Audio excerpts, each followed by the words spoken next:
The crowd roared, but Kaela Thorn couldn't hear them anymore.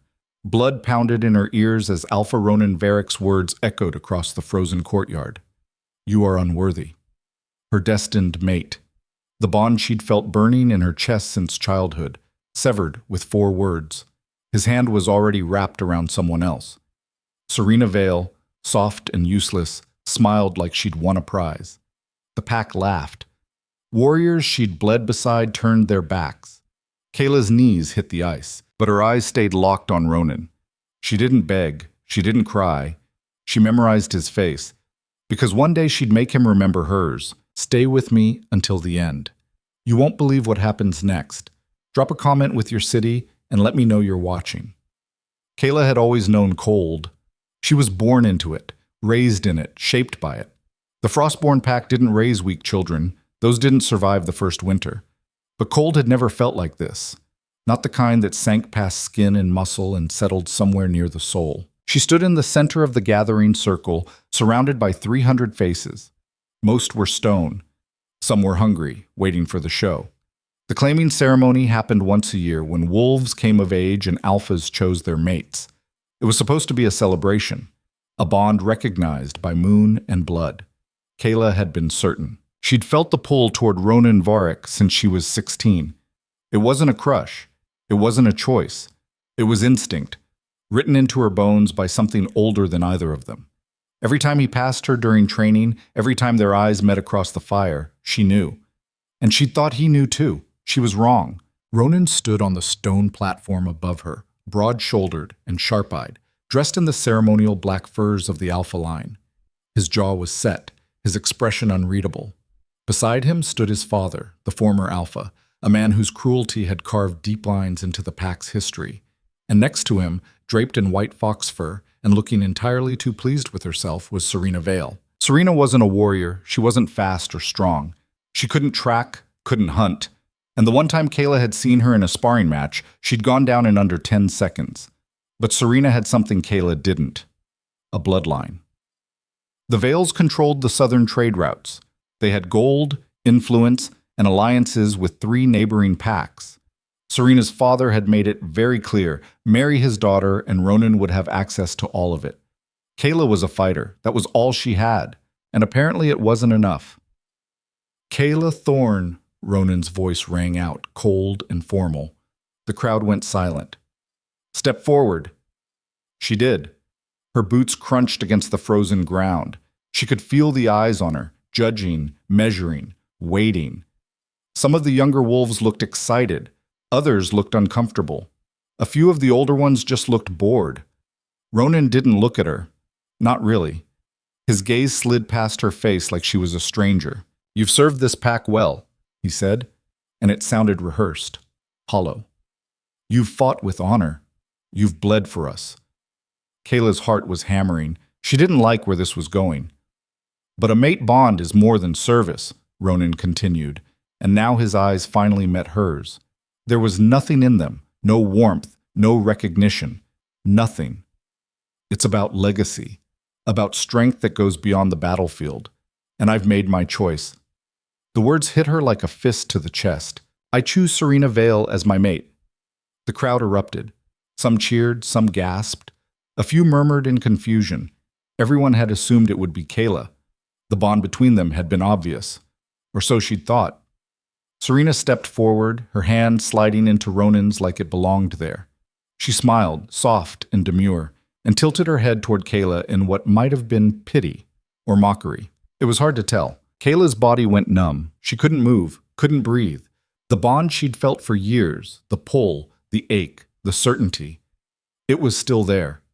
Still burning, but Ronan had just set it on fire and walked away. You're unworthy, Ronan said, and his voice was quieter now, almost gentle. Like that made it better. You don't have what this pack needs. Unworthy. The word settled over her like a weight. The crowd watched, some with satisfaction, others with something that looked like relief. A few warriors she'd trained with wouldn't meet her eyes. Kaela opened her mouth, but nothing came out. What was she supposed to say? Beg? Argue? Prove herself? She'd already done that. She'd spent her entire life proving herself. And it hadn't mattered. Exile her, someone said from the crowd. Kaela didn't see who. She's got no rank now, no bond, no place here.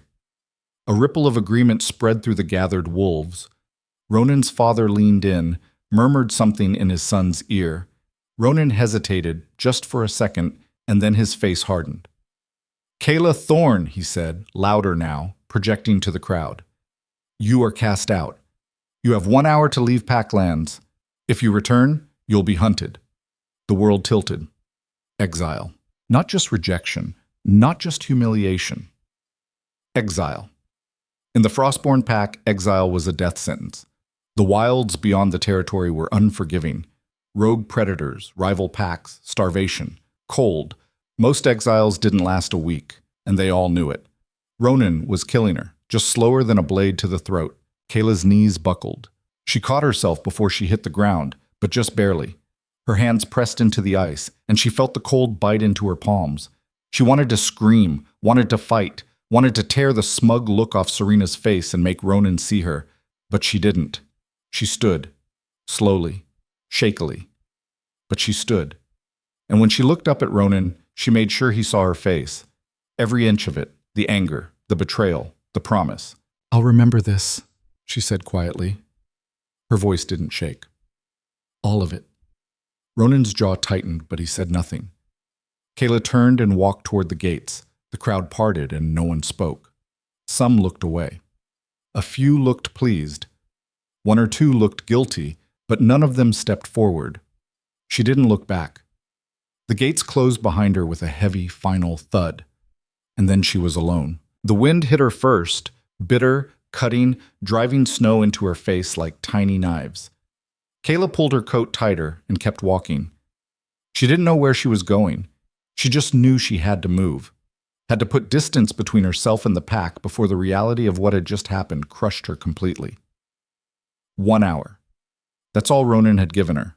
1 hour to gather what little she owned and disappear into the wilderness. She'd made it to her quarters in 15 minutes, moving on autopilot. The small room she'd lived in for years suddenly felt alien. The bed she'd slept in, the weapons rack on the wall, the shelf holding the few personal items she'd managed to collect over the years, a carved wooden wolf her mother had made before she died, a stone she'd found on her first hunt, a ribbon Ronan had given her years ago during a festival. She'd stared at that ribbon for a long moment, her chest tight, her hands shaking. Then she'd torn it in half and left it on the floor. She'd packed quickly. A knife, a bow, arrows, dried meat, a water skin, a bedroll, a flint striker, everything she could carry, everything she might need to survive. If survival was even possible. The pack had taught her how to hunt, how to fight, how to track. But they'd always been there. Backup, support, safety. Out here, she'd have none of that. Out here, she was on her own. She'd left through the back gate, avoiding the main courtyard where wolves were still celebrating Ronan's choice. Their laughter followed her into the trees, mocking and distant. Now, hours later, the celebration was long behind her. So was the territory. So was everything she'd ever known. Kaela stopped walking when her legs finally gave out. She'd pushed herself for miles, driven by adrenaline and rage, but her body had limits. She collapsed against a tree, breathing hard, and looked back the way she'd come. Nothing. Just snow and trees and darkness. No one had followed her. No one had tried to stop her. Because no one cared, the thought hit harder than it should have. She'd known, on some level, she'd always known, that the pack's loyalty was conditional, that their respect was something you earned and could lose. But she'd never expected it to disappear so completely, so instantly. One moment she was a warrior, a valued member of the pack. The next, she was nothing. Kaela pulled her knees to her chest and tried to steady her breathing. The cold was seeping through her clothes now, finding every gap, every weakness. She needed to move, needed to find shelter, needed to make a fire before hypothermia set in. But she couldn't seem to make herself stand. The exhaustion wasn't just physical, it was deeper than that. Bone deep, soul deep. She'd given everything to that pack. Everything, and they'd thrown her away like she was garbage. A sound cut through the night. A wolf's howl, distant but distinct. Kaela's head snapped up. Her hand went to her knife automatically, her body tensing despite the exhaustion. Another howl answered, closer this time. Rogues. She forced herself to her feet, ignoring the way her legs shook. She couldn't stay here, couldn't rest. Not yet. She moved deeper into the forest, stepping carefully, trying not to leave obvious tracks. The howls followed, getting closer, and she realized with cold certainty that they were hunting her. They'd picked up her scent. They knew she was alone, vulnerable, easy prey. Kaela's jaw tightened. She wasn't going to die here. Not like this. Not after everything. She found a rocky outcropping and climbed, her fingers numb and clumsy on the stone. The height would give her an advantage, make it harder for them to surround her. She'd just reached the top when the first rogue appeared. It was massive, bigger than any pack wolf she'd ever seen, with matted fur and scars covering its body. Its eyes gleamed in the moonlight, yellow and hungry. Two more appeared behind it. Kaela drew her knife and her bow simultaneously, knocking an arrow in one smooth motion. Her hands were steady now, her breathing even. Fear was a luxury she couldn't afford. "Come on then," she said quietly. The lead rogue lunged. Kaela's arrow took it in the throat. It went down hard, choking on its own blood. The other two hesitated, surprised. They'd expected an easy kill. They were learning. Kaela knocked another arrow. "Who's next?" The rogues circled, trying to find an opening. One of them feinted left, and she tracked it with her bow. The other used the distraction to jump. Kaela dropped the bow and pulled her knife, twisting out of the way as jaws snapped where her throat had been. She slashed at the rogue's side, drawing blood, and it yelped and scrambled back. The third one came at her from behind. She heard it, barely, and spun, but she wasn't fast enough. Claws raked across her shoulder, tearing through her coat and into flesh. Pain exploded through her arm, hot and sharp. Kaela screamed and drove her knife upward, catching the rogue under the jaw. It collapsed on top of her, dead weight, and she shoved it off with her good arm. The last rogue was already running. Kaela let it go. She didn't have the strength to chase it. She slumped against the rock, breathing hard, blood soaking through her torn coat. The wound on her shoulder was deep, burning like fire. She'd need to clean it, bandage it, stop the bleeding before infection set in. But first, she just needed to breathe. She'd survived. 3 rogues, alone, injured, and she'd survived. That counted as a victory, even if it didn't feel like one. Kaela pressed her hand against the wound, trying to slow the bleeding, and looked up at the sky. The moon was full and bright, indifferent to her suffering. She thought about Ronan, about Serena, about the pack celebrating while she bled in the wilderness, and she made herself a promise. She would survive this, whatever it took, however long it took. She would survive. And one day, maybe not tomorrow, maybe not next month, but one day, she would make them regret every second of this. The thought gave her strength enough to stand, to climb down from the rocks, to stumble forward through the snow until she found a sheltered spot beneath an overhang. She built a small fire with shaking hands, using the last of her dry tinder. The flames were weak, barely enough to keep the cold at bay, but they were something. She cleaned the wound as best she could with melted snow, biting down on a strip of leather to keep from screaming. Then she wrapped it with torn fabric from her shirt and tied it tight. It wasn't good, but it would have to do. She sat with her back against the stone, staring into the fire, and tried not to think about how close she'd come to dying. Tried not to think about how many more nights like this she'd have to survive. Tried not to think about Ronan's face when he'd called her unworthy. But the thoughts came anyway, relentless as the cold. Sleep didn't come that night. Kaela sat by the dying fire, watching the shadows, listening for movement in the trees. Every sound made her flinch. Every gust of wind sounded like footsteps. By the time dawn broke, she was exhausted, freezing, and still alive. 2 out of 3 wasn't bad. She forced herself to eat some of the dried meat, though her stomach rebelled against it. She needed the energy, needed to keep moving. The wound on her shoulder had stopped bleeding, but it throbbed with every movement. She'd have to be careful. One wrong move, one infection, and she'd be done. Kaela kicked snow over the remains of the fire and shouldered her pack. Every step hurt, but she kept walking, because staying still meant dying, and she'd promised herself she wouldn't die. The days that followed blurred together. Walk, hunt, sleep, repeat. Kaela moved through the wilderness like a ghost, avoiding pack territories, steering clear of anything that looked occupied. She learned fast. Had to. The borderlands didn't forgive mistakes. She learned which berries were edible and which would make her sick. She learned to recognize the signs of rogue activity, disturbed snow, claw marks on trees, the smell of old blood. She learned to sleep with one eye open, to wake at the slightest sound. She learned to be alone. It was harder than the cold, harder than the hunger, harder than the constant fear. The silence pressed down on her like a weight. There was no one to talk to, no one to watch her back, no one to share the burden of survival. Just her and the wilderness. Some nights she'd lie in her makeshift shelter and wonder if this was all there was. If this was how her story ended, alone, forgotten, slowly ground down by the cold until there was nothing left. But every morning she got up. Every morning she kept moving. Because the alternative was giving Ronan exactly what he wanted. And she'd be damned before she gave him anything else. It was on the 17th day, she'd been counting, scratching marks into a piece of wood, that she noticed the changes. Small things at first. Her wounds healing faster than they should. A cut that should have taken a week to close was gone in 3 days. Bruises that should have lingered disappeared overnight. She thought it was her imagination. Then she started running faster, jumping higher, moving with a precision and speed that felt wrong. She tested it one morning, racing against the sunrise, pushing herself harder than she ever had during pack training.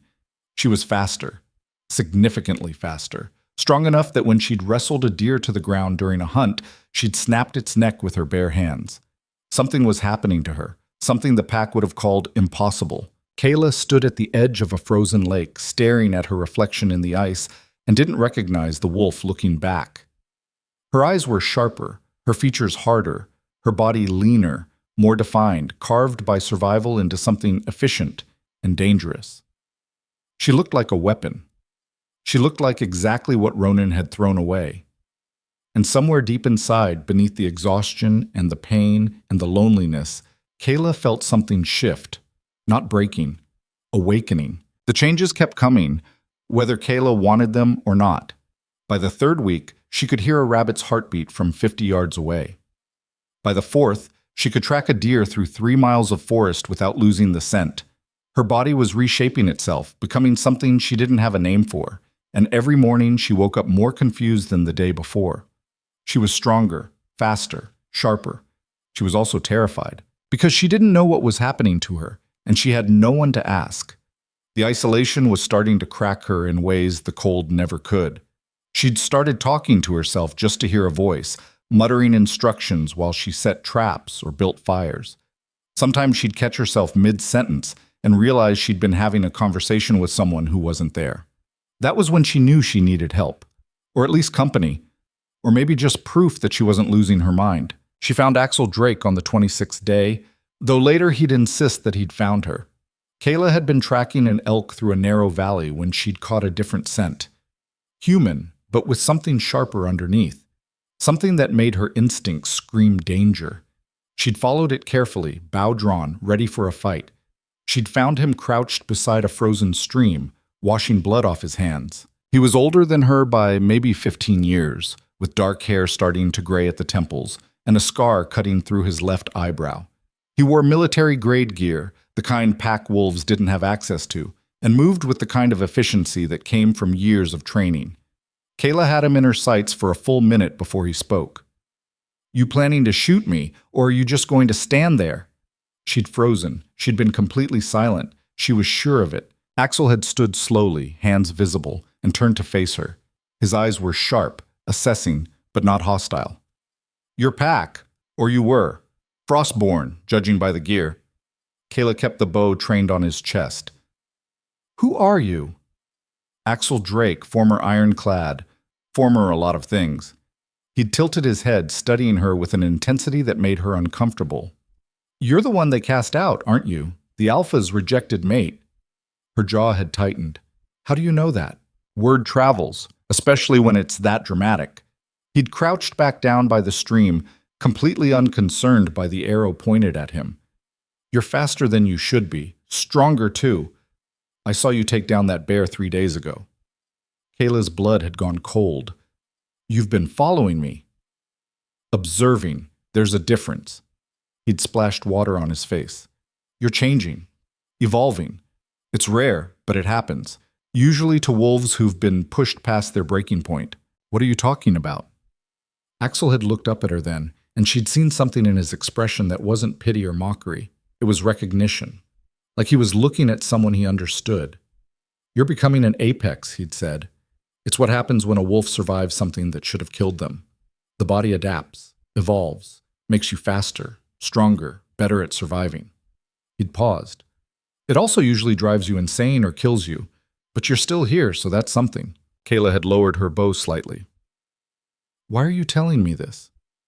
"Because you need to know what you're dealing with, and because I've seen what happens when apex wolves don't get proper training." He'd stood, brushing snow off his pants. "They either burn out or go feral. Neither one's pretty. And you can train me? I can try." Axel had picked up a pack she hadn't noticed before. "Question is, do you want to survive out here, or do you want to go back and make them regret throwing you out?" Kaela had stared at him for a long moment. Then she'd lowered the bow completely. "Both," she'd said. Axel had smiled. "Good answer." That conversation had been 5 days ago. Now Kaela stood in a clearing half a mile from Axel's camp, her body aching and her pride bruised, trying not to throw up. Training with Axel was nothing like training with the pack. The pack had rules, structure. You learned forms, practiced combinations, sparred in controlled matches, where everyone pulled their punches. It was civilized. Axel's training was chaos wrapped in pain.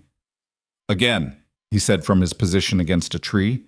Kaela was flat on her back in the snow for what felt like the 100th time that morning. Her ribs screamed, her head was ringing, and she was pretty sure she'd bitten her tongue hard enough to draw blood. "I'm trying not to break my own bones," she gasped. "Your bones are fine, you're pulling your punches. I'm trying not to kill you. I'll take my chances." Axel pushed off the tree. "Come at me like you mean it." Kaela dragged herself to her feet, wiping blood from her lip. Every muscle in her body protested. She'd been at this for hours, and Axel hadn't even broken a sweat. She charged anyway. This time she was faster, using the speed she'd been developing, closing the distance before he could blink. She went for his throat, aiming to grab and throw, but he was already moving. He caught her wrist, twisted, and used her momentum to flip her over his hip. She hit the ground hard enough to see stars. "You're thinking too much," Axel said, looking down at her. "Stop fighting like they taught you. All those patterns, all those forms, forget them. Out here there are no rules, no structure, just survival." Kaela coughed, trying to get air back in her lungs. "Then what am I supposed to do?" "Stop trying to fight like a soldier. Start fighting like a survivor." He offered her a hand. "You've got power now, speed, strength. But you're afraid to use it because you're still following rules that don't apply anymore." She took his hand and let him pull her up. "The rules kept me alive. The rules got you exiled." Axel's voice was firm but not unkind. "You followed them perfectly, did everything right, and they still threw you away. So maybe it's time to stop playing by their rules and start making your own." The words hit harder than any of his throws. Kaela stood there, breathing hard, and felt something shift in her chest. He was right. She'd spent her entire life trying to fit into the pack's system, trying to be what they wanted, following rules that were designed to keep her in her place. And where had it gotten her? "Try again," she said. Axel raised an eyebrow. "You sure?" "Try again." This time when she moved, she didn't think about forms or technique. She just moved. Fast and instinctive, trusting her body to know what to do. When Axel tried to counter, she was already past him, her fist connecting with his ribs before he could adjust. He grunted, stumbled, and she pressed the advantage. She didn't give him time to recover, didn't give him space to breathe. She was relentless, brutal, everything she'd been holding back finally unleashed. Axel blocked, dodged, countered, but she stayed on him, and for the first time since they'd started training, she saw him actually work for it. When they finally broke apart, both breathing hard, Axel was grinning. "There she is," he said. "That's what I've been waiting for." Kaela bent over, hands on her knees, her heart hammering. "That felt different. That's because you stopped fighting their fight and started fighting yours." Axel straightened, rolling his shoulder where she'd landed a solid hit.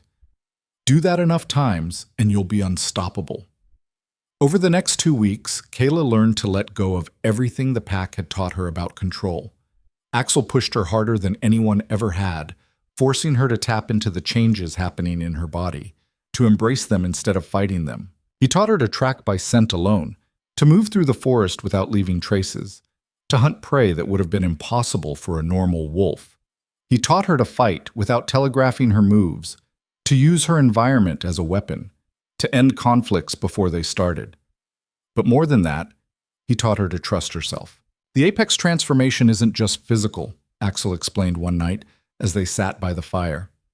He was sharpening a knife, the blade catching the firelight. It's mental, emotional. Your body's adapting, but so is everything else. You're becoming something the pack doesn't have words for. A monster? Kaela asked quietly. A survivor. Axel set the knife down. There's a difference. Monsters destroy without purpose. You're just refusing to die. Feels the same sometimes. It won't always. He looked at her across the flames. Right now you're in transition. You're between what you were and what you're becoming. It's uncomfortable, painful. But once you accept it, once you stop fighting it, you'll be stronger than anything they can throw at you. Kaela stared into the fire. What if I can't control it? Then I'll put you down myself. She looked up sharply, and Axel's expression was serious. I mean it, he said. If you go feral, if you lose yourself, I won't let you hurt innocent people. That's the deal. You train with me, you learn control, or I end it before it gets worse. It should have scared her, should have made her angry. Instead, it was oddly comforting, because it meant someone was paying attention, someone cared enough to stop her if she became the thing she was afraid of becoming. Deal, she said. Axel nodded and went back to sharpening his knife. By the start of the 4th week, Kaela could summon the changes at will. The claws would come when she needed them, her speed would spike in combat, and her senses could expand or contract depending on what she was tracking. It still hurt. Every transformation felt like her bones were trying to break through her skin. But she was getting used to it. She was also getting restless. I need to move, she told Axel one morning. I need to do something besides train. Like what? I don't know. Hunt? Scout? Something that matters. Axel studied her for a moment, then pulled out the worn map he always carried. He spread it on the ground between them, marking territories with stones. See this? He pointed to a mark near the border of Frostborn territory. Trade caravan comes through once a month, heavily guarded. They're carrying supplies for 3 different packs. Kaela looked at the map, then at him. You want me to rob a trade caravan? I want you to test yourself against real opposition, not me, not rogues. Pack wolves who know what they're doing. That's suicide. Maybe. Or maybe it's exactly what you need. Axel folded his arms. You've got the skills, you've got the power, but you don't know your limits yet. This'll show you what you're really capable of. Kaela stared at the map. The trade route ran close to Frostborn territory. There was a chance, a good chance, that she'd run into wolves she knew, warriors she'd trained with, maybe even Ronan's personal guard. The smart thing would be to refuse, to keep training, stay hidden, wait until she was absolutely ready. But Kaela was tired of hiding. When? She asked. Axel smiled. 3 days, better start planning. The caravan was exactly where Axel said it would be, moving through a narrow pass between 2 hills. Kaela watched from the tree line, counting guards and cargo wagons, memorizing patrol patterns. 14 guards, 4 wagons, all of them moving in tight formation. She'd been watching for 2 hours, and her plan was simple. Wait for the rear guard to fall behind, slip in, grab whatever she could carry from the last wagon, and disappear before anyone noticed. Clean, efficient, low risk. Then she recognized one of the guards. His name was Garrett, and he'd been part of Frostborn's warrior class. They'd sparred together dozens of times. He was cocky, loud, and had never let her forget the one time he'd managed to pin her in a match. He was also one of the wolves who'd laughed loudest when Ronan rejected her. Kaela's jaw tightened. The smart plan evaporated. She moved before she could talk herself out of it, dropping from the trees and hitting the ground running. She was on the last wagon before anyone could react, tearing the canvas cover open and grabbing the first crate she saw. Shouts erupted behind her. Garrett turned, eyes going wide. What the? Kaela's fist caught him in the throat before he could finish. He went down choking, and she used his body as a springboard to launch herself toward the next guard. Chaos exploded through the caravan. Guards were shouting, drawing weapons, trying to organize. Kaela moved through them like smoke, too fast to track, hitting hard and moving on before they could respond. She grabbed a second crate, smaller but heavy, and made for the tree line. 3 guards blocked her path. She didn't slow down. The first one got a knee to the face. The second one got thrown into the third. Kaela vaulted over all of them, hit the ground running, and disappeared into the forest. Behind her, the caravan was in shambles. Guards were yelling. Some were giving chase, but she was already gone, melting into the trees like she'd never been there. She ran for 2 miles before stopping, her heart hammering, adrenaline singing through her veins. She just robbed a guarded trade caravan in broad daylight and gotten away with it. She started laughing. It was a wild, breathless sound, but she couldn't stop. She'd done it. She'd faced pack wolves, trained, armed, organized, and she'd won. The crates held medical supplies and dried food, useful but not exactly treasure. She didn't care. She'd proven something to herself today. She wasn't the weak, unworthy wolf Ronan had thrown away. She was something else entirely. When she made it back to camp, Axel took one look at her and shook his head. "You went loud, didn't you?" "Maybe." "Define maybe." "I may have punched Garrett in the throat and stolen 2 crates while everyone watched." Axel closed his eyes. "You know what you just did, right? You announced to every pack in the region that you're alive, you're dangerous, and you're not afraid of them." "Good." "Good?" Axel opened his eyes. "Kaela, you just painted a target on your back the size of a—" "I know what I did." Kaela dropped the crates at his feet. "And I'd do it again." Axel stared at her for a long moment, then started laughing. "You're either brilliant or insane. I can't figure out which." "Can it be both?" "Unfortunately, yes." He sobered. "But you need to understand something. This changes everything. Before, you were just an exile. Now you're a threat. They're going to come after you with everything they have. Let them." "You sure about that?" Kaela thought about Ronan, about Serena, about every wolf who'd stood there and watched her get cast out. "I'm sure," she said.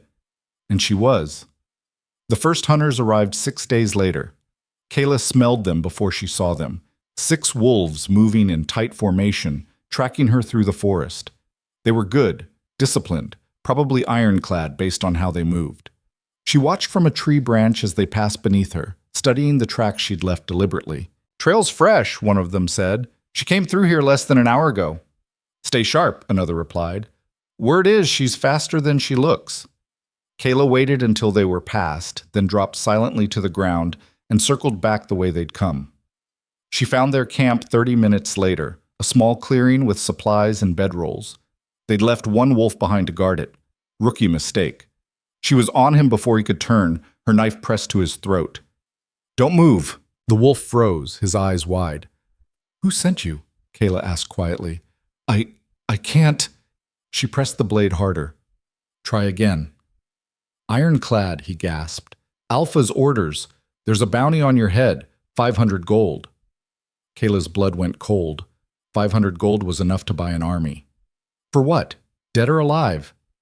"Doesn't matter, just that they want you brought in." She stepped back and the wolf turned to face her. Recognition flashed across his face. "You're really her," he said. "The exile. They said you were—" Kaela kicked him in the chest and he went sprawling.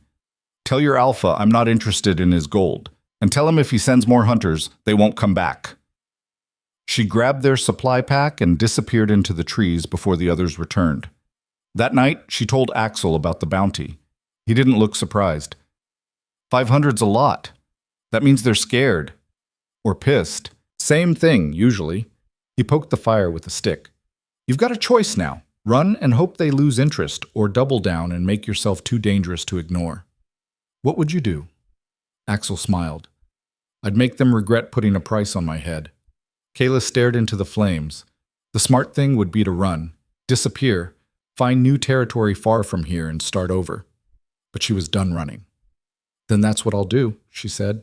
Over the next 3 weeks, Kaela became a ghost story.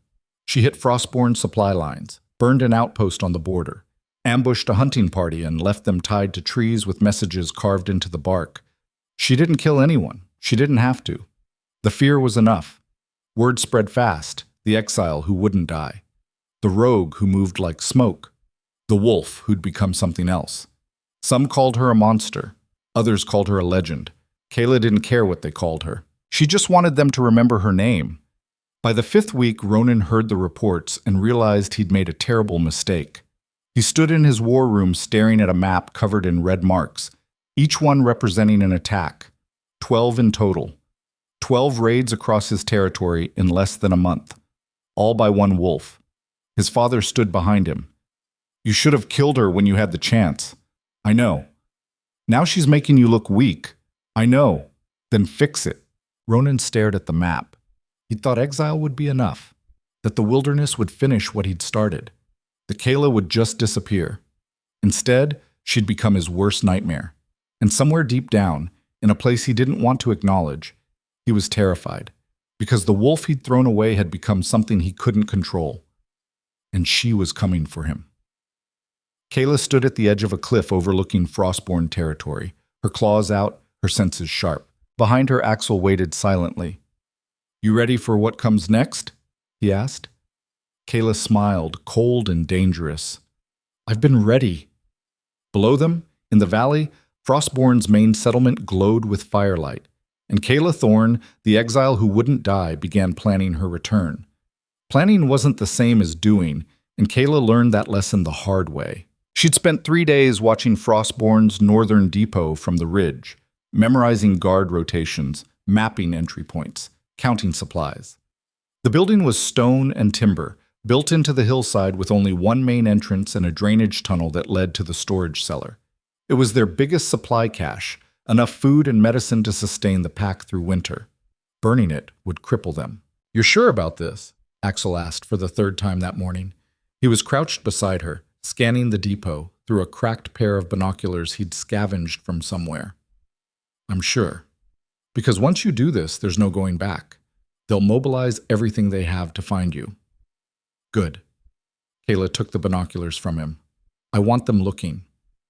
"You want them looking, or you want Ronan looking?" She didn't answer because they both knew the truth. This wasn't just about survival anymore. It wasn't even about revenge, not really. It was about making Ronan see her, making him understand that throwing her away was the worst mistake he'd ever made. "Guard change in 20 minutes, Axel said, checking his watch. "That's your window. Get in, set the charges, get out. Don't engage unless you have to." "I know the plan. Then stick to it." He met her eyes. "I mean it, Kaela. Don't get reckless just because you're angry." "I'm not angry." Axel raised an eyebrow. "Fine. I'm angry, but I'm also focused." She handed the binoculars back. "I'll be in and out before they know what happened." Famous last words. She almost smiled. "You're a real optimist, you know that? Someone has to balance out your suicidal tendencies." The guard change happened exactly when Axel predicted.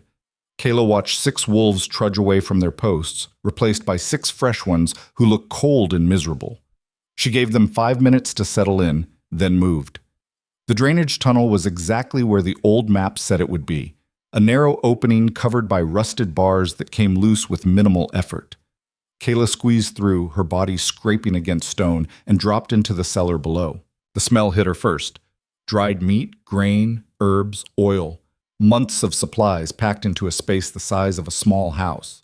Crates were stacked to the ceiling, barrels lined the walls, and hanging from the rafters were dozens of smoked hams and fish.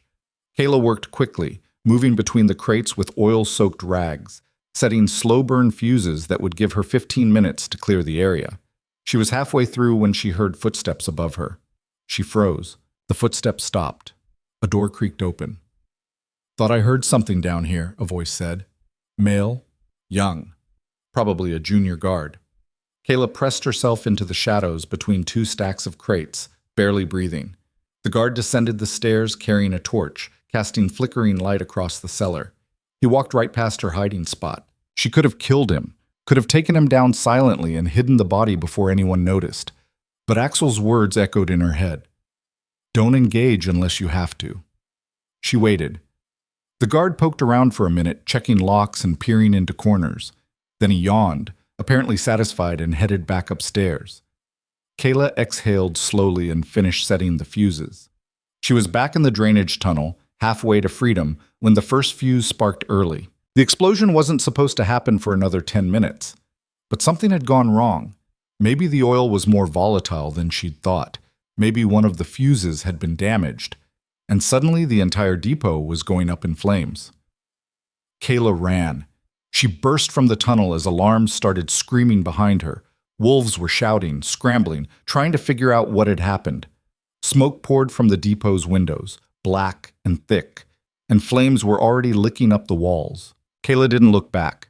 She just ran, pushing her transformed speed to its limit, tearing through the forest as the sounds of chaos faded behind her. She was 2 miles away when she finally stopped, gasping, her heart hammering against her ribs. She'd done it. The biggest supply depot in Frostborn territory was burning, and she'd gotten away clean. But as she stood there catching her breath, she felt eyes on her. She spun, claws extending instinctively. A wolf stood at the edge of the clearing. Not a rogue, not a random hunter. It was Marcus Vale, Serena's father, the man who'd brokered the alliance that led to Kaela's exile. And he was smiling. "Impressive work," Marcus said, his voice carrying easily across the space between them. "I have to admit, I didn't think you had it in you." Kaela's claws stayed out. "What do you want?" "To talk. Nothing more." He raised his hands, showing they were empty. "I'm not here to fight you. I'm here to offer you something." "I don't want anything from you." "Not even information?" Marcus took a step closer. "Not even the truth about why Ronan really rejected you?" Kaela's stomach dropped. "I know why. The alliance, your gold, your daughter." "That's what everyone thinks." Marcus's smile widened. "But the truth is more complicated, and much more interesting." "I don't care. You should." He pulled a folded paper from his coat. "Because Ronan didn't reject you for political reasons. He rejected you because his father told him to. Because the old Alpha knew what you were becoming, and he was terrified of it." Kaela went very still. "What are you talking about?" "The Apex transformation. It's not random, Kaela. It's genetic. Triggered by extreme stress, yes, but only in wolves who carry the marker, and you carry it." Marcus held up the paper. "This is a medical report. From when you were born. Your mother was tested, and so were you. The old Alpha has known since you were a child that you had the potential to become something they couldn't control." "That's impossible. The Pack would have told me." "The Pack didn't know. Only the Alpha line knew, and they've been watching you your entire life, waiting to see if you'd trigger." Marcus took another step. "When you got close to Ronan, when the mate bond started forming, his father panicked. An apex wolf bound to the next Alpha. That would have shifted the entire power structure. So he ordered Ronan to reject you, to exile you, to make sure you triggered far away from Pack territory." Kaela's mind was racing. "You're lying." "Am I?" Marcus tossed the paper toward her. It landed in the snow between them. "Read it yourself." She didn't move. Didn't want to touch it, because if he was telling the truth, it meant everything she'd believed about her exile was wrong. "Why are you telling me this?" she asked. "Because I want the same thing you do. I want Ronan gone." Marcus's expression hardened. "He's weak, unstable. He's running the Pack into the ground, and my daughter is suffering for it. But I can't move against him directly without starting a war. You, on the other hand," he gestured at her, "you're already at war, and you're winning. So you want to use me. I want to help you. There's a difference." Marcus pulled out another paper. "This is a map of Ronan's patrol routes for the next 2 weeks. Where he'll be. When he'll be vulnerable. I can give you opportunities you won't find on your own." "In exchange for what?" "In exchange for nothing. Consider it a gift." He tucked the map back into his coat. "But when Ronan falls, and he will fall, I expect you to remember who helped you, and to stay far away from Frostborn territory afterward." Kaela stared at him, trying to read the angle. There was always an angle with people like Marcus Vale, always a hidden price. "I don't trust you," she said. "Smart girl. You shouldn't." Marcus turned to leave, then paused. "But you should trust your own eyes. Read the report. Learn the truth. Then decide what you want to do with it." He disappeared into the trees, moving with the practiced ease of someone who knew exactly how to avoid being followed. Kaela stood there for a long moment, staring at the paper in the snow. Finally, she picked it up. The report was old, yellowed at the edges, but the handwriting was clear. Medical terminology she barely understood. Test results. Genetic markers. And at the bottom, a note in different handwriting. Subject shows apex markers. Monitor closely. Do not inform parents. Her hand started shaking. If this was real, it meant the pack had known, had watched her, had controlled her entire life based on something she'd never been told about. And Ronan had known too. He'd rejected her not because she wasn't worthy, but because she was too powerful. The rage that filled her then was different from anything she'd felt before. Colder, sharper, more focused. She thought she was fighting for recognition, for revenge, for proof that she mattered, but she'd been fighting the wrong battle all along. When she made it back to camp, Axel took one look at her face and set down the knife he'd been sharpening. What happened? Change of plans. Kaela dropped the report on the ground between them. Read that. Axel read in silence, his expression darkening with every line. When he finished, he looked up at her. Where did you get this? Marcus Vale. And you believe him? I don't know. Kaela started pacing. But if it's true, if they knew about me this whole time, if they exiled me specifically to make me trigger away from the pack, then this isn't about politics or alliances or mate bonds. Axel stood. It's about control. They saw you as a threat and eliminated you before you could become one. And Ronan knew. He knew, and he didn't tell me. Her claws extended without her meaning to. He looked me in the eye and called me unworthy when he knew exactly what I was capable of. So what are you going to do? Kaela stopped pacing. I'm going to make him tell me the truth. All of it. To my face. That means going after him directly. I know. That means walking into Frostborn territory with every wolf in the pack looking for you. I know. Axel studied her. You're not going to let this go, are you? Would you? He was quiet for a moment, then he sighed. No, I wouldn't. He picked up the map Marcus had mentioned. But we do this smart. We plan it. We don't just charge in blind. Agreed. And Kaela? Axel met her eyes. If this goes wrong, if you get trapped or cornered, you run. You hear me? You don't try to be a hero, you run and you survive. Since when do you care if I'm a hero? Since I realized you're not just trying to survive anymore. You're trying to prove something. He moved closer. And I need you to understand that proving something isn't worth dying for. Kaela wanted to argue, wanted to tell him he was wrong, but the words stuck in her throat because part of her knew he was right. I'll be careful, she said instead. That's not the same as promising to run. It's the best you're going to get. Axel shook his head, but he didn't push it. Then let's start planning. They spent the next 2 days preparing, studying Marcus's map, identifying entry and exit routes, timing patrols. The map showed a pattern. Every third day, Ronan personally inspected the southern border, taking only a small guard detail with him. It was the closest he ever got to being vulnerable. It was also the best chance Kaela would have. He's going to have at least 6 guards with him, Axel warned. Probably more. And the moment they realize you're there, reinforcements will come running. Then I'll be fast. Fast might not be enough. It'll have to be.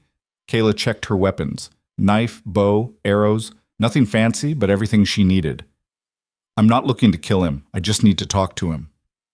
You think he's going to talk after you've been raiding his territory for a month?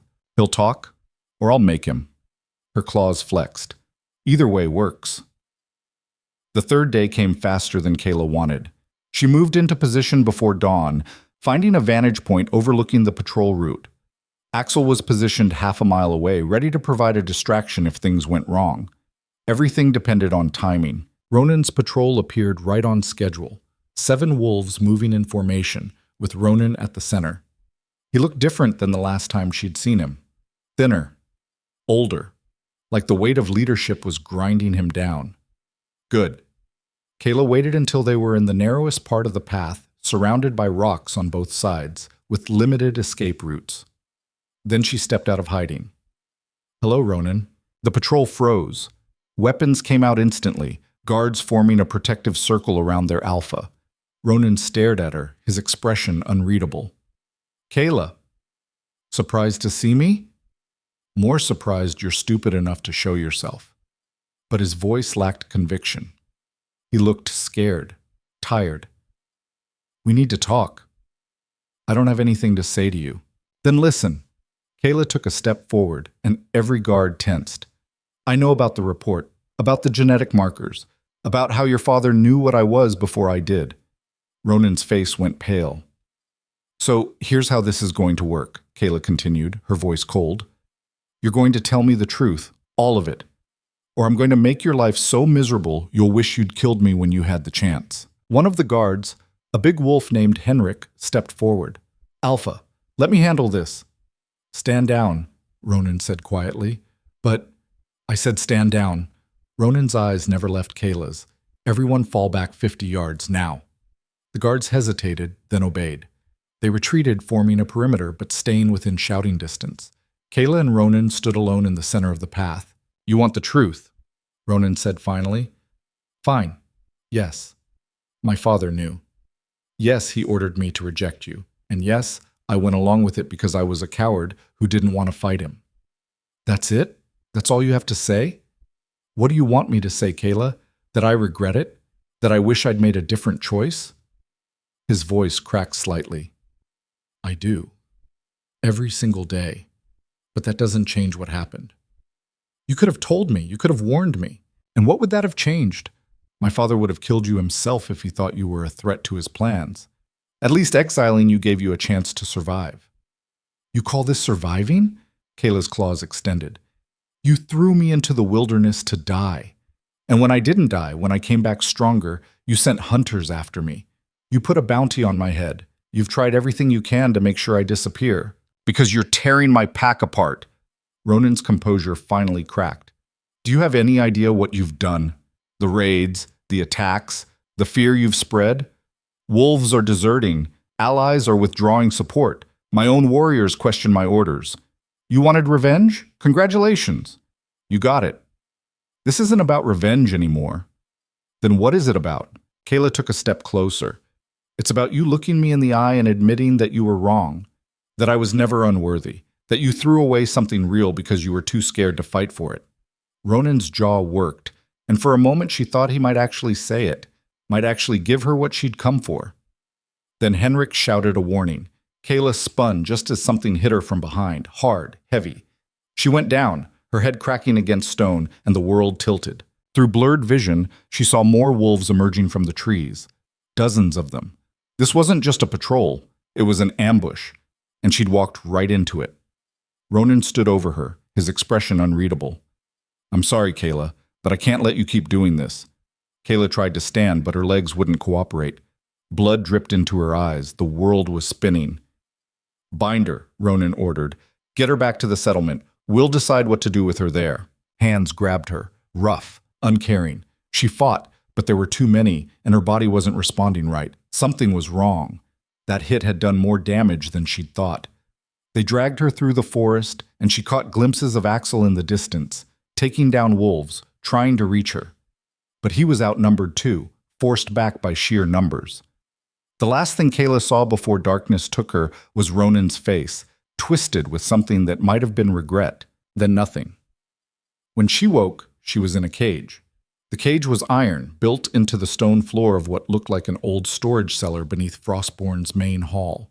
Kaela's head throbbed where she'd been hit, and her vision swam every time she tried to focus. Her hands were bound with silver-laced rope, expensive, rare, and specifically designed to suppress apex transformations. Someone had done their homework. She tested the bonds anyway, pulling slowly, feeling for weakness. The rope bit into her wrists, and a burning sensation spread up her arms. Silver poisoning, not enough to kill her, but enough to keep her weak. Footsteps echoed on the stairs.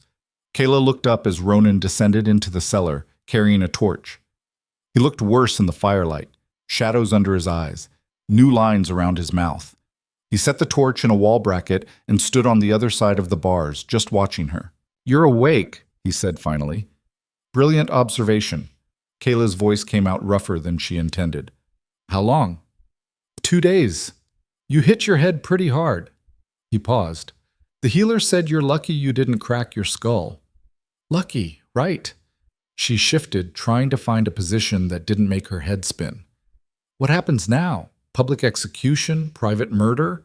Or are you going to exile me again and hope it sticks this time? Ronan flinched. I haven't decided. Take your time. I'm not going anywhere. This isn't what I wanted. Sure it is. Kaela met his eyes. You wanted me gone. Wanted me to disappear so you didn't have to think about what you did. Well, congratulations. You caught me.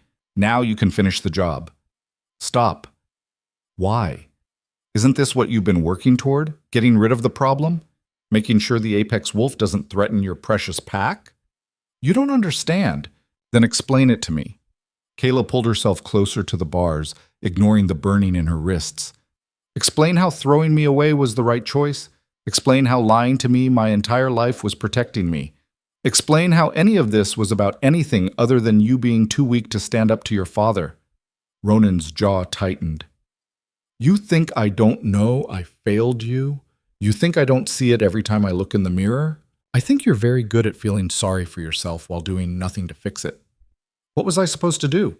Challenge my father? Start a civil war over a mate bond? You were supposed to choose me. Kaela's voice cracked, and she hated herself for it. You felt the bond same as I did. You knew what we could have been, and you threw it away for gold and politics and your father's approval. Ronan looked away. I thought I was protecting you. By exiling me? By sending me out to die? By giving you a chance to survive away from here. He turned back, and there was something desperate in his expression. My father would have killed you himself if you'd stayed. He was already planning it. The exile was the only way I could think to get you out before he moved against you. Kaela stared at him. You expect me to believe that? I don't expect anything, but it's the truth. Ronan moved closer to the bars. I rejected you publicly so he'd think I was on his side. So he'd let you leave instead of arranging an accident. Was it perfect? No. But you're alive. That has to count for something. I'm alive because I refused to die, not because you showed me mercy. Maybe, but you're here now, and I have to figure out what to do with you. He ran a hand through his hair. The council wants you executed. My father demands it. Half the pack is terrified of you, and the other half wants your head mounted on the gates. So execute me. Get it over with. I can't. Why not? Ronan was quiet for a long moment. Because despite everything, despite all of it, I still feel the bond. It's broken, twisted, probably useless now, but it's there. And I can't kill you any more than I could kill myself. Kaela didn't know what to say to that. Part of her wanted to believe him, wanted to think that somewhere under the weak alpha and the political coward, there was still the wolf she'd felt connected to all those years ago. But that wolf, if he'd ever existed, was long gone. Then let me go, she said quietly. I can't do that either. Why not? Because you'll come back. You'll keep raiding, keep attacking, until one of us is dead. And I can't let that happen. Not to you, not to my pack.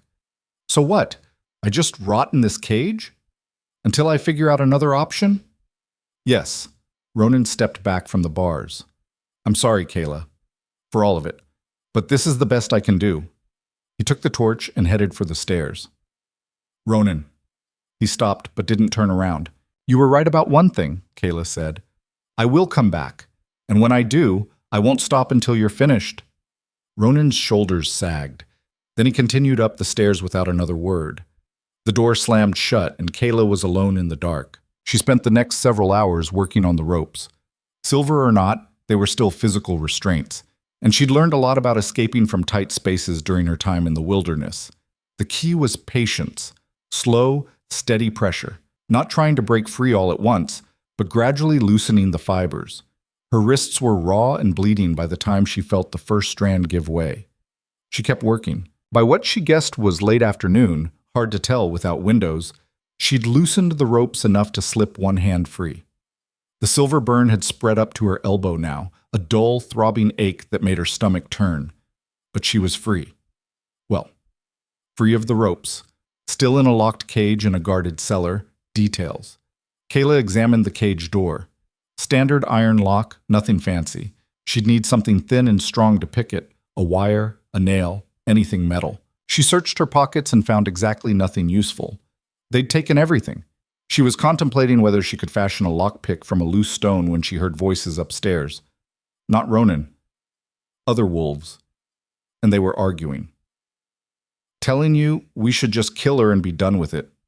That's not your decision to make. The alpha's weak. Everyone knows it. If he won't do what needs to be done, someone else will. You're talking about treason. I'm talking about survival. That thing down there isn't a wolf anymore. It's a monster. And monsters don't belong in cages. They belong in graves. Footsteps headed toward the cellar door. Kaela's heart rate spiked. She grabbed the loosened ropes and quickly wrapped them around her wrists, making it look like she was still bound. Then she slumped against the back of the cage, head down, playing unconscious. The door opened. 2 wolves descended, both warriors she recognized from her time in the pack. Henrik, the big one who'd hit her during the ambush, and a younger wolf named Darius, who'd always been a little too eager to prove himself. "She's still out," Darius said, peering through the bars. "Good. Makes this easier." Henrik pulled a knife from his belt. "Open the cage." "Are you serious? We're really doing this? You want to wait until she breaks out and kills half the pack? Open it." Darius fumbled with keys, his hands shaking slightly. The lock clicked open. Kaela waited until Henrik stepped inside the cage, knife raised. Then she moved. The ropes fell away as she surged forward, catching Henrik's wrist and twisting hard. He yelped, the knife clattering to the floor. She swept his legs, drove her knee into his chest, and had the knife at his throat before Darius could even react. "Make a sound and he dies," Kaela said quietly. Darius froze, half in and half out of the cage, his eyes wide. "Keys, now!" Kaela pressed the knife harder against Henrik's throat. "Toss them to me." Darius threw the keys. They landed near Kaela's foot. "Good. Now close the door and lock it from outside." "But do it, or Henrik learns what his insides look like." Darius slammed the cage door and locked it, trapping himself outside while Kaela and Henrik remained inside. "Smart kid," Kaela said. Then she hit Henrik in the temple with the knife handle, and he went limp. She dragged him to the corner and took his boots, his coat, and his weapons, another knife and a small hand axe. Then she turned to Darius. The young wolf was pressed against the wall, trembling. "Please don't kill me." "I'm not going to kill you." Kaela grabbed the keys through the bars and unlocked the cage from inside. "But you're going to do something for me." "Anything. You're going to tell Ronan exactly what happened here, how Henrik tried to murder me, how I defended myself, and how I could have killed both of you but didn't." She stepped out of the cage. "Think you can remember that?" Darius nodded frantically. "Good." Kaela headed for the stairs, then paused. "And Darius, if I see you coming after me again, I won't be this nice." She took the stairs 3 at a time, emerging into a narrow hallway that connected to the main compound. It was late afternoon, judging by the light coming through the windows. Guards would be changing shifts soon. Lots of movement, lots of confusion, perfect timing to disappear. She made it halfway across the compound before someone raised the alarm. "She's loose! The exile is loose!" Wolves poured out of buildings, weapons drawn, shouting orders. Kaela didn't try to hide. She ran straight for the main gates, moving faster than any of them could track. An arrow whistled past her ear. Another hit the ground at her feet. She vaulted over a supply wagon, ducked under a clothesline, and hit the gates at full speed. They were closed, barred from inside, with 2 guards stationed in front. Kaela didn't slow down. She hit the first guard like a battering ram, sending him sprawling. The second one swung his spear, but she caught it, snapped it in half, and used the broken shaft to vault over the gate's crossbar.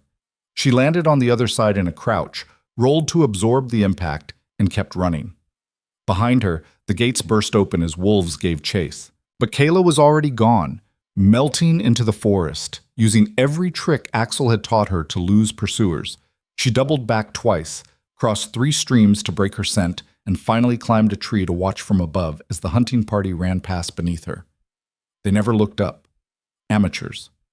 She waited until they were gone, then continued north toward the valley where she and Axel had agreed to meet if things went wrong. He was there, pacing, his shoulder bandaged and his face drawn. When he saw her, relief flooded his expression. "You're alive." "Barely." Kaela collapsed onto a log, exhaustion hitting her all at once. "They were ready for me.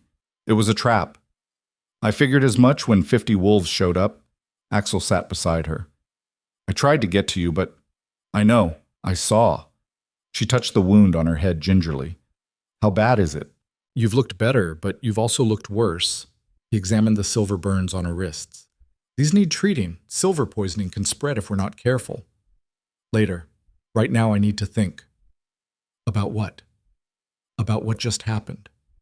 Kaela stared into the distance. Ronan kept me alive. He could have killed me, could have let his warriors do it, but he didn't.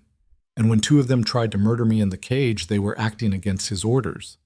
So the pack's fracturing. They don't trust him. They're making moves without his approval.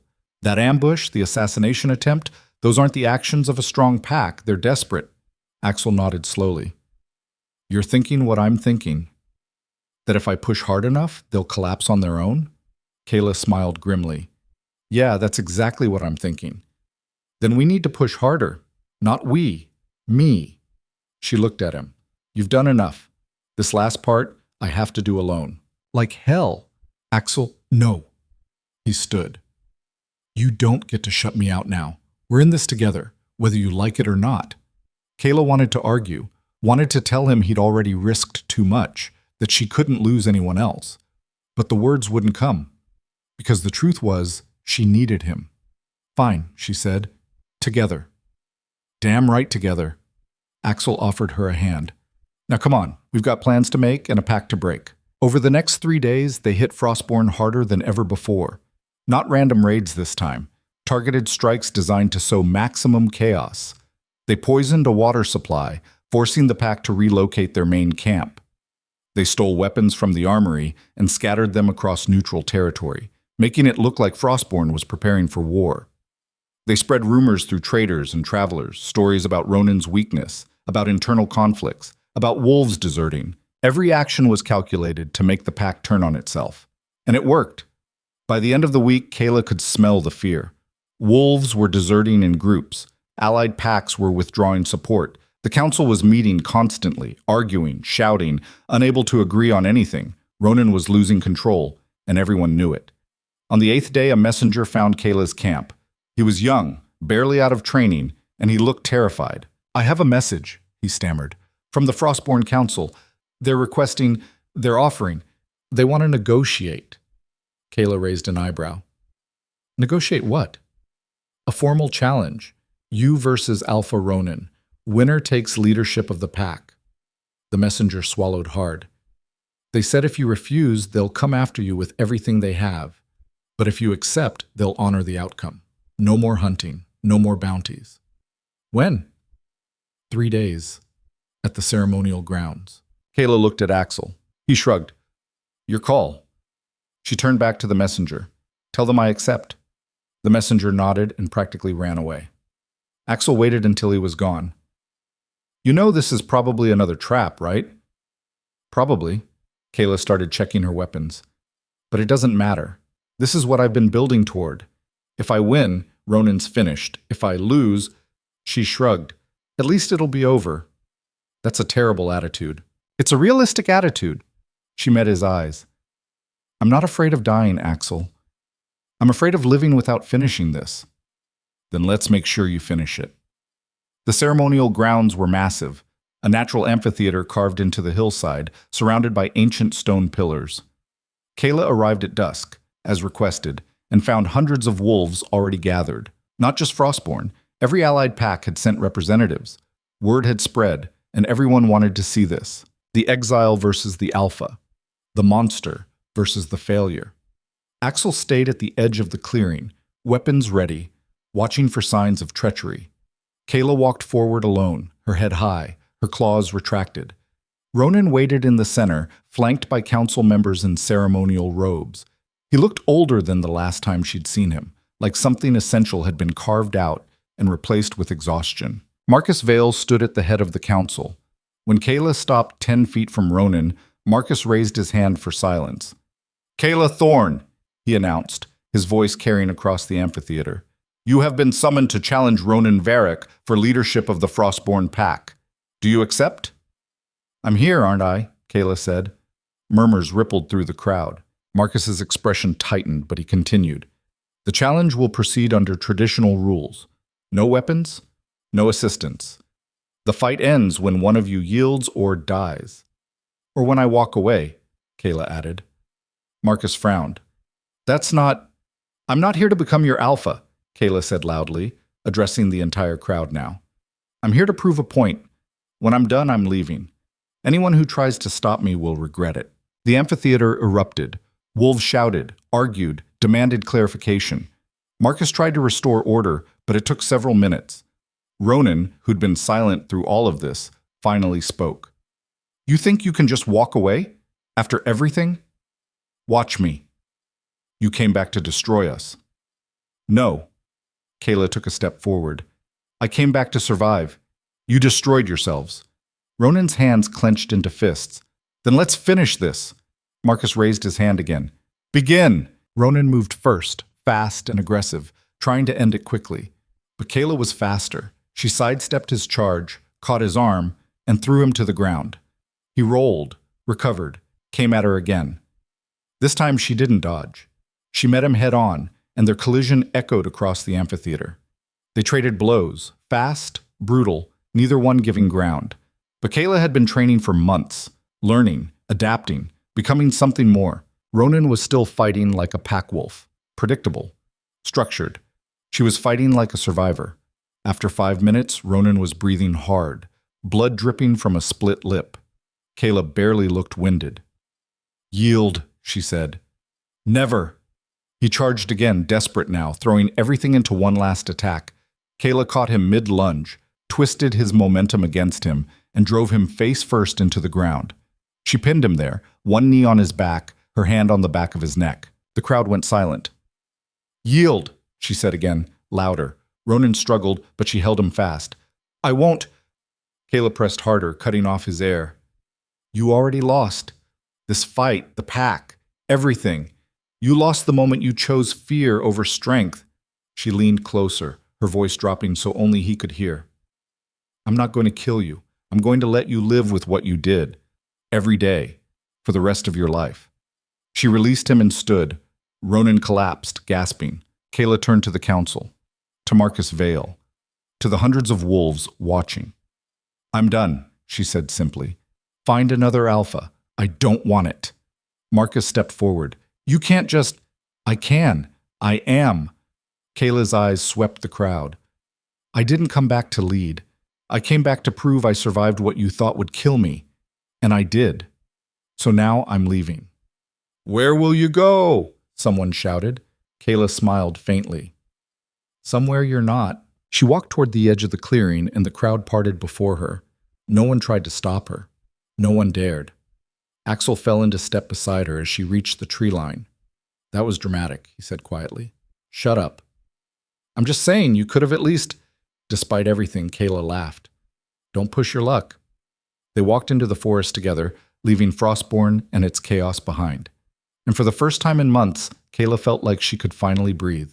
They walked for 3 days without talking much, putting distance between themselves and Frostborn territory.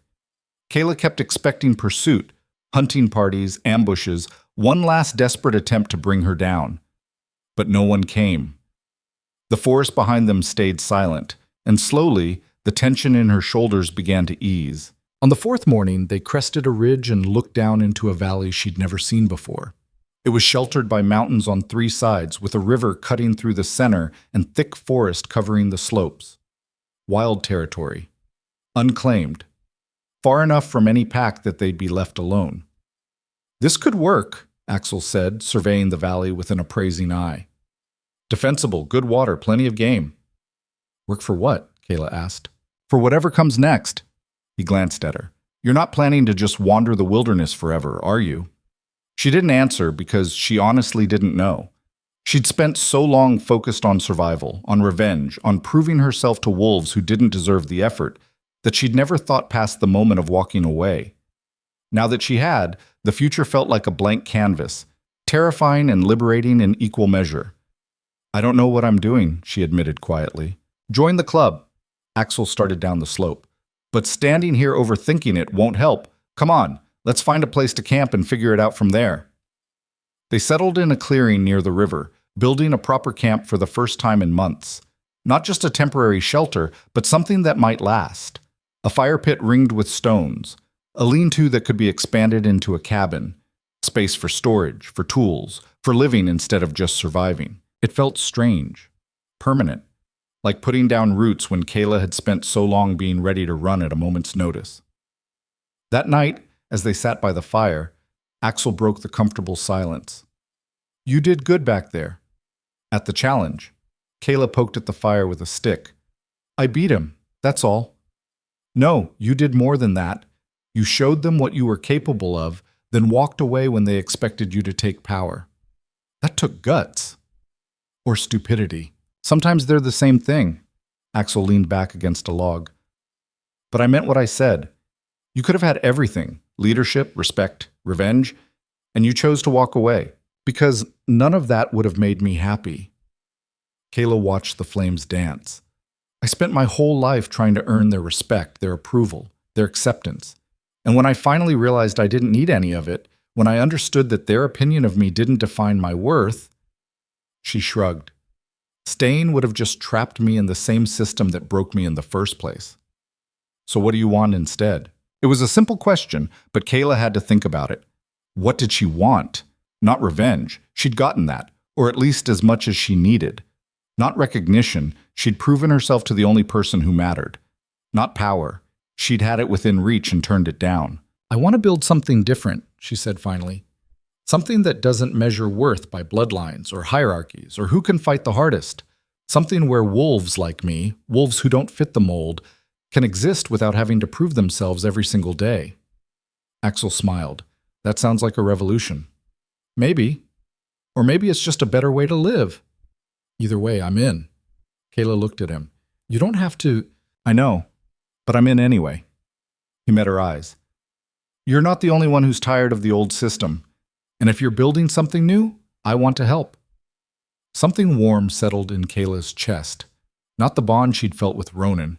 That had been instinct, chemistry, something written into her DNA. This was different, simpler. The quiet certainty that came from choosing to stand beside someone because you respected them, not because fate demanded it. Okay, she said. Then let's build something. The first week was just the two of them, working to make the camp livable. Axel taught her carpentry basics, how to fell trees properly and strip bark for rope. Kaela hunted and trapped, keeping them fed while they worked. Slowly, the clearing transformed from a temporary shelter into something that felt like home. The work was hard. Harder than fighting, in some ways. There were no adrenaline rushes, no immediate victories. Just day after day of cutting wood, hauling water, building structures that might collapse and need rebuilding. Kaela's hands developed new calluses. Her muscles ached in different ways. But there was something satisfying about it. Something real. Every log placed, every wall raised, every roof thatched was proof that she was creating rather than destroying. You're getting good at this, Axel said one afternoon, watching her notch a beam with surprising precision. I'm getting tired of splinters. Same thing. He handed her another beam. But seriously, you've got a knack for building. Who knew the fearsome apex had domestic skills? Call them domestic again, and I'll show you what this apex can do. Axel laughed, and the sound echoed across the valley. The second week they had visitors. Kaela was checking snares near the river when she caught an unfamiliar scent. She signaled Axel, and they both moved into defensive positions, weapons ready. Old habits died hard. 3 wolves emerged from the trees, not warriors, not hunters, just wolves. Thin, exhausted, with the hollow-eyed look of people who'd been running for too long. The leader was a woman maybe 10 years older than Kaela, with silver-streaked hair and scars running down her left arm. She raised her hands when she saw the weapons. We're not here to fight, she said quickly. We're looking for sanctuary. Sanctuary from what? Kaela asked, not lowering her bow. From everything. We were part of Steel Claw Pack until 2 weeks ago. They cast us out for questioning the Alpha's orders. The woman gestured to her companions, a young male who couldn't have been more than 20, and an older wolf with a pronounced limp and gray in his muzzle. We heard stories about a valley where exiles could find safety. We hoped.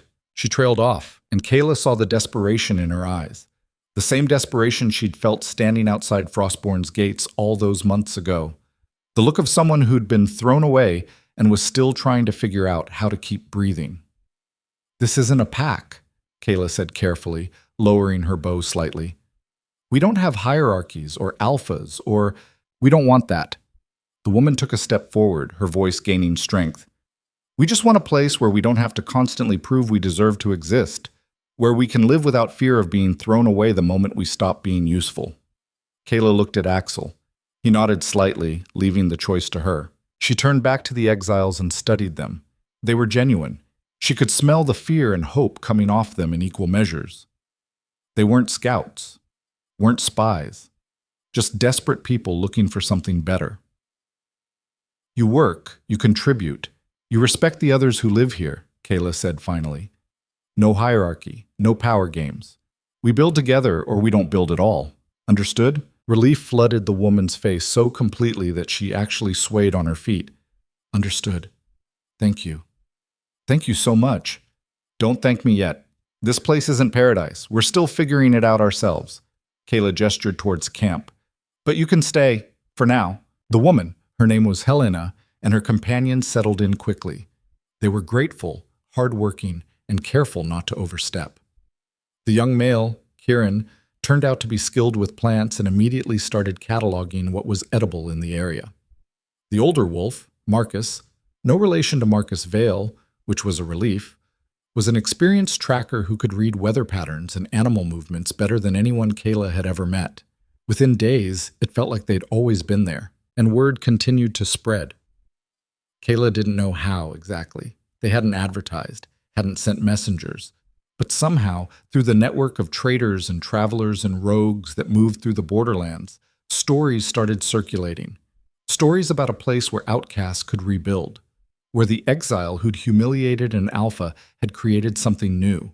By the end of the month, 12 wolves had found their way to the valley. All of them exiles, outcasts, wolves who didn't fit the traditional pack structure. Some had been cast out for questioning authority. Others for being too weak, too old, too different. A few had simply walked away from packs that suffocated them, preferring the risk of exile to the certainty of slow death by conformity. They all came looking for the same thing, a place to belong without conditions. Kaela didn't set out to become their leader. She actively avoided it, in fact, refusing to make decisions unilaterally or claim any special authority. When wolves brought problems to her, she'd gather everyone affected and make them talk it through together. When conflicts arose, she insisted all parties speak for themselves, rather than having her arbitrate. But people kept looking to her anyway. Not because she demanded it, but because she'd been the first. Because she'd survived when they said she couldn't. Because she'd walked away from power when most would have grabbed it with both hands. It made her uncomfortable. Made her worry she was recreating the same broken system she'd escaped. "You're not," Helena told her one evening when Kaela voiced these concerns. They were preparing dinner together, a communal effort that had become tradition. A leader who demands obedience creates followers. A leader who earns respect creates equals. You're doing the latter. I'm not trying to be a leader at all, which is exactly why you're good at it. Helena smiled. Trust me, I lived under real tyrants. You're nothing like them. That's not exactly a high bar. Maybe not, but it's the bar we've got. The settlement grew organically, without plan or structure. Someone would identify a need, storage for meat, a communal cooking area, better shelter for winter, and others would volunteer to help build it. Arguments happened, of course. Resources were limited, and not everyone agreed on priorities. But they worked through it. Without an alpha dictating solutions, they had to talk, compromise, find answers that worked for everyone. It was messy, frustrating, sometimes it felt impossible. But it was also honest in a way the pack system never had been. One night, about 2 months in, a young wolf named Senna stood up during dinner and posed a question that had been bothering her. "What are we?" she asked. "I mean, we're not a pack. We keep saying that, but we're also not just random wolves living near each other. So what are we?" Silence fell around the fire as everyone considered. "We're survivors," Kieran offered. "We're more than that now," old Marcus countered. "Survivors just endure. We're building." "We're a community," Helena said. "Different from a pack, but still connected." "We're free," Kaela said quietly, and everyone turned to look at her. "That's all that matters, really. We're wolves who chose freedom over security, who'd rather struggle together than thrive under someone else's thumb." "The free wolves?" Senna suggested.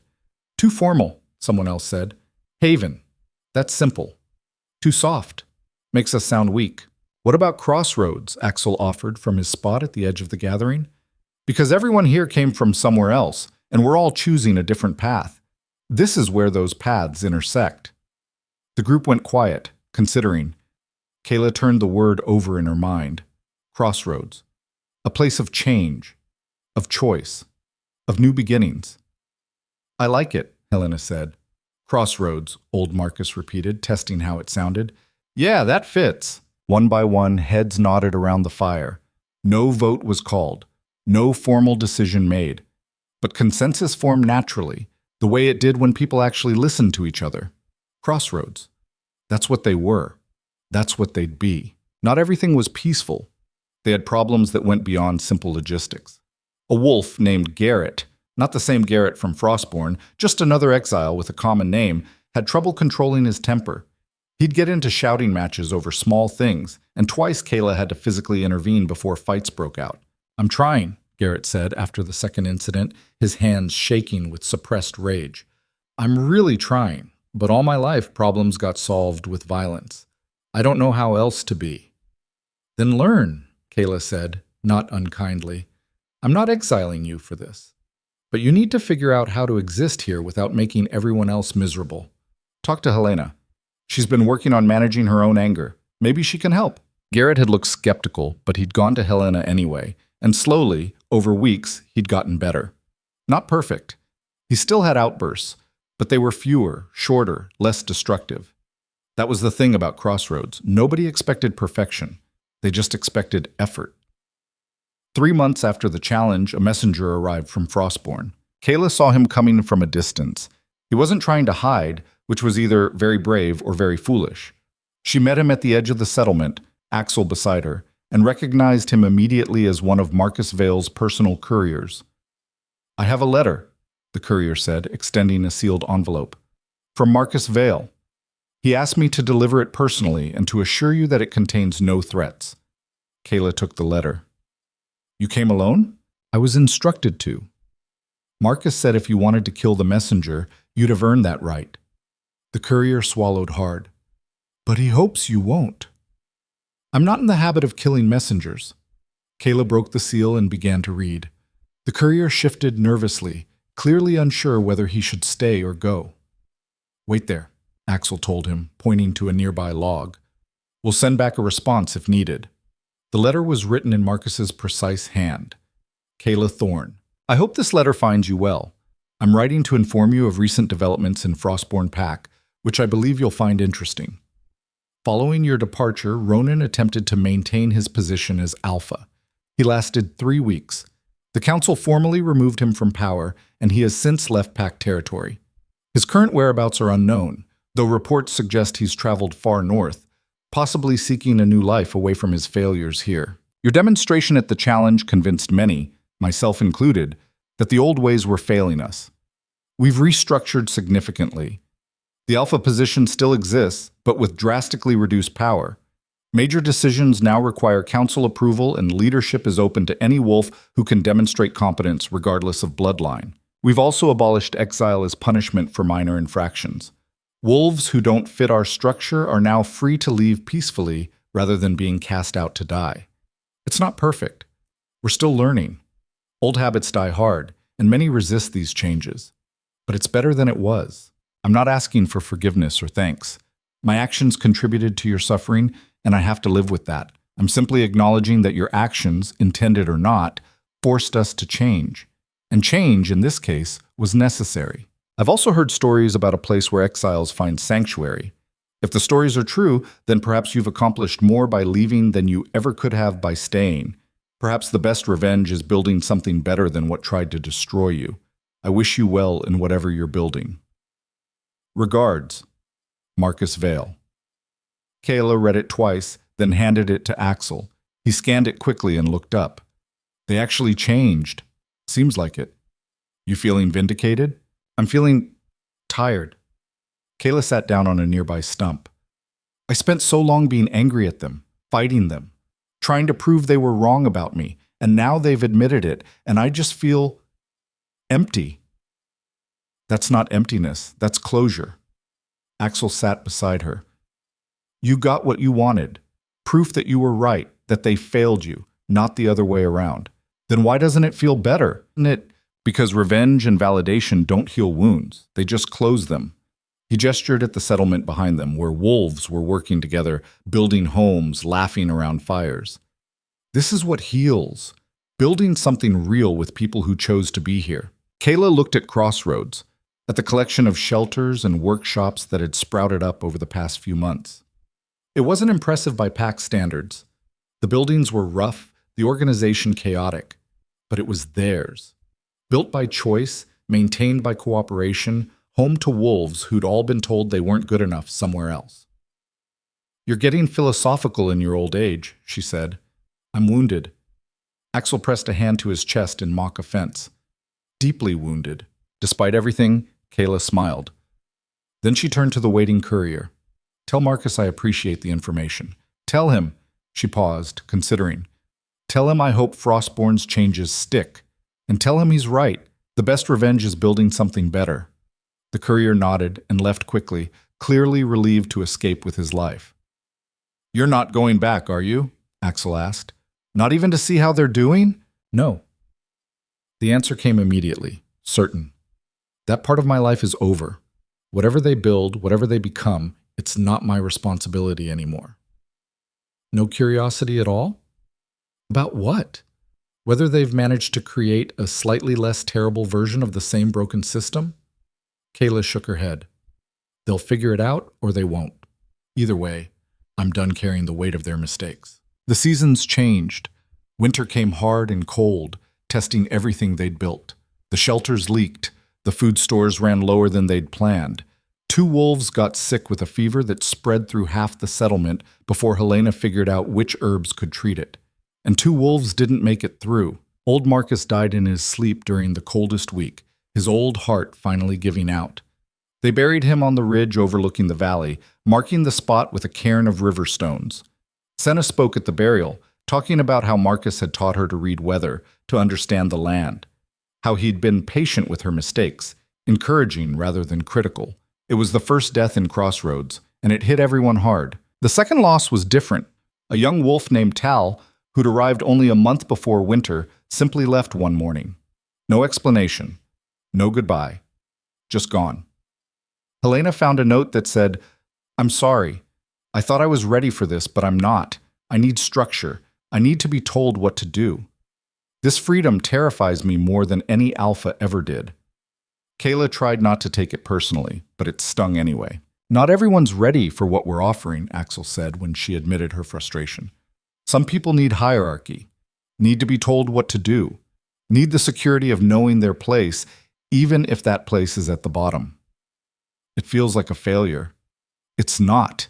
It's just reality. We're not going to save everyone. We're just offering an alternative to wolves who want it. He squeezed her shoulder. And for those who do want it, we're giving them something incredible. Spring brought validation of Axel's words. As the snow melted and travel became easier, new wolves arrived. 15 in total, including 3 families with children. They'd heard stories that had grown and mutated in the telling. Some expected a warrior's paradise. Others thought it was some kind of commune where everyone shared everything equally. A few had heard Kaela described as everything from a ruthless warlord to a benevolent saint.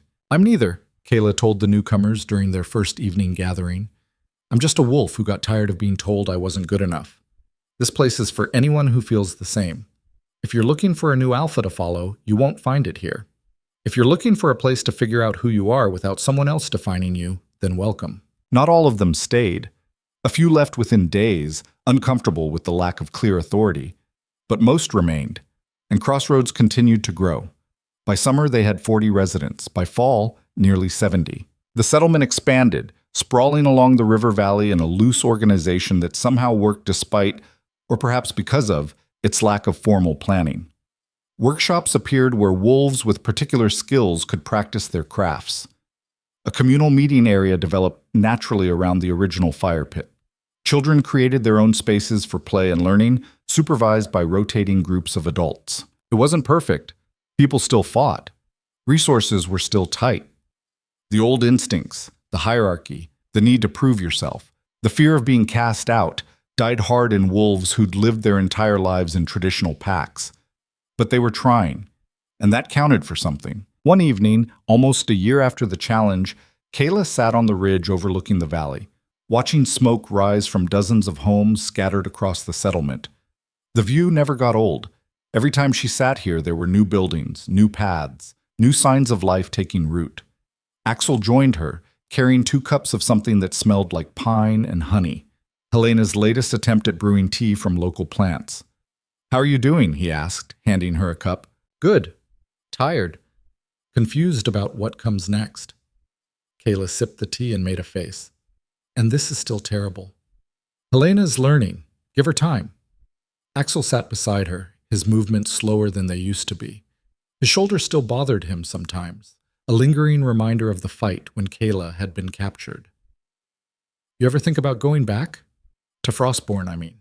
To see how they're doing?" "No." The answer came as easily now as it had months ago. That part of my life is over. Whatever they build, whatever they become, it's not my responsibility anymore. No regrets? Kaela thought about it. About Ronan and the mate bond that had driven her for so long. About the pack that had shaped her entire life before throwing her away. About the rage and pain and desperate need for validation that had sustained her through the worst of her exile. "No," she said finally. "No regrets. I wouldn't change what happened, because if it hadn't happened exactly that way, I wouldn't be here. None of this would exist." That's a generous way to look at it. It's a true way. She set the terrible tea aside. "I spent so long being angry at them, at Ronan, at his father, at every wolf who stood by and watched, but that anger was just keeping me chained to them. Letting it go, that's when I actually became free." Axel was quiet for a moment. "You've changed. Since the challenge. Since we started building this place. Everyone changes. Not like this. When I first met you, you were all rage and desperation and sharp edges. Now you're..." He gestured vaguely at her. "I don't know. Settled. Like you finally figured out who you are." Kaela thought about that. She'd spent so long being defined by other people, by the pack's expectations, by Ronan's rejection, by the need to prove she wasn't unworthy. And somewhere along the way, between surviving and fighting and building, she'd stopped needing external validation. She knew who she was, what she was capable of, what she wanted to build. And that was enough. "I'm still figuring it out," she admitted. "But yeah, I guess I'm not that desperate exile anymore." "No," Axel agreed. "You're something better." They sat in comfortable silence, watching the valley transform from day to night, watching lights appear in windows, hearing the distant sounds of laughter and conversation carrying on the evening breeze. "You think this'll last?" Axel asked eventually. "What we're building here." "I don't know. Maybe. Maybe not." Kaela picked up the teacup again, forcing herself to take another sip despite the taste. "But even if it doesn't, even if it all falls apart tomorrow, it'll have been worth it, because we tried. Because we proved you can walk away from the old ways and survive. Thrive, even. That's surprisingly optimistic for you." "Don't get used to it. I'm still capable of extreme violence if properly motivated." Axel laughed, and the sound was warm in the cooling air. Below them, Crossroads continued its evening routines. Someone started playing a flute, badly, but with enthusiasm. Children shrieked with laughter at some game. The smell of cooking fires drifted up the hillside. Imperfect, chaotic, real. And Kaela Thorn, the exile who'd refused to die, the apex who'd walked away from power, watched over it all with something that felt uncomfortably close to contentment. She'd spent so long fighting to survive, to prove herself, to be seen, to matter. And she'd won all of those battles, in one way or another.